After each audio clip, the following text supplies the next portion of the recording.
Hi, welcome to my channel Bhagyalakshmi YouTube channel. మనం ఈరోజు ఏం తయారు చేయబోతున్నామో తెలుసా?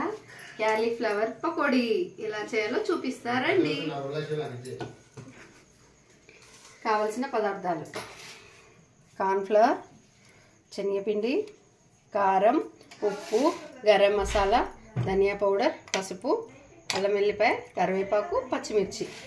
ముందుగా ఈ క్యాలీఫ్లవర్ని వేడి నీళ్ళలో సాల్ట్, పసుపు వేసి ఒక మరిగించినాక తీసి పక్కకు పెట్టుకోవాలి. ఇలా కారం 1 teaspoon, cornflour 3 teaspoons, 1 spoon శనగపిండి, 1/2 స్పూన్ ధనియా పౌడర్, 1/2 స్పూన్ గరం మసాలా, తగినంత సాల్ట్, అల్లం వెల్లుల్లిపాయ పేస్ట్, చిటికెడు ఉప్పు. ఆల్రెడీ మనం వాటర్లో వేసి ఉడికించుకున్నాం కాబట్టి కొద్దిగా. టేస్టీ సాల్ట్ ఆప్షనల్, ఇది వేసుకుంటే కాస్త టేస్ట్ పెరుగుతుంది. ఇది ఆప్షనల్, కొంతమంది తినరు, కొంతమంది వేసుకుంటారు కాబట్టి నేను వేస్తున్నాను. మీకు నచ్చితే వేసుకోవచ్చు, లేదంటే అవాయిడ్ చేయొచ్చు. ఇది కలిపేలోపు, మ్యాగ్నేట్ చేసేలోపు ఇది స్టవ్ ఆయిల్ హీట్లో పెట్టుకుందాం. ఆయిల్ హీట్ అవుతుంటుంది, మనం ఆలోపు ఇది మ్యాగ్నేట్ చేసుకుందాం.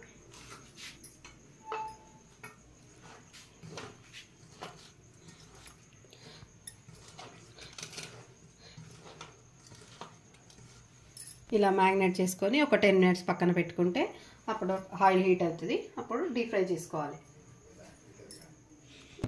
ఈ విధంగా 15 మినిట్స్ మ్యాగ్నేట్ చేసుకున్నాక ఇలా డీప్ ఫ్రై చేసుకోవాలి.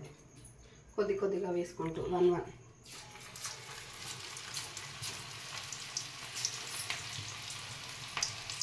చూసుకోవాలి. నూనె చిట్టుతూ ఉంటుంది, నెమ్మదిగా వేసుకోండి. పొంగుతుంది, నూనె ఇలా పొంగుతూ ఉంటుంది, చూసి వేసుకోండి.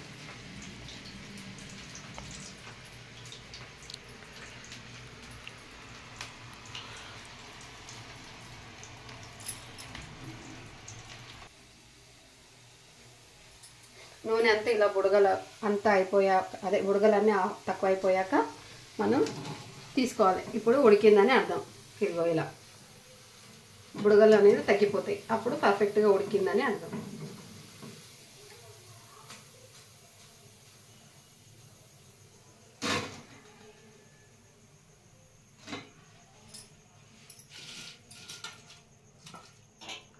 మళ్ళీ ఇంకో వాయి వేసుకుందాం. ఇలా ఒక్కొక్క వాయి వేసుకుందాం, కంప్లీట్ చేసుకోవాలి. ఈ లాస్ట్ వాయిలో పచ్చిమిరపకాయలు 2 భాగాలుగా చేసి వేసుకోవాలి. కరివేపాకు అలాగే వాటితో పాటు అదే కాస్త అల్లం వెల్లిపాయ వేసి కరివేపాకు వేసినప్పుడు దూరంగా రండి, చిక్కుతుంది.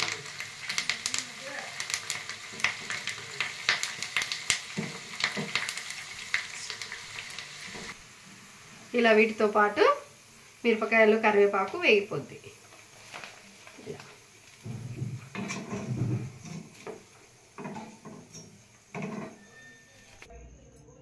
కరకరలాడే క్యాలీఫ్లవర్ పకోడీ రెడీ. ఎలా ఉందో టేస్ట్ చెప్తాను. ఇలా ఒక పకోడీ, కరివేపాకు, పచ్చిమిరపకాయ,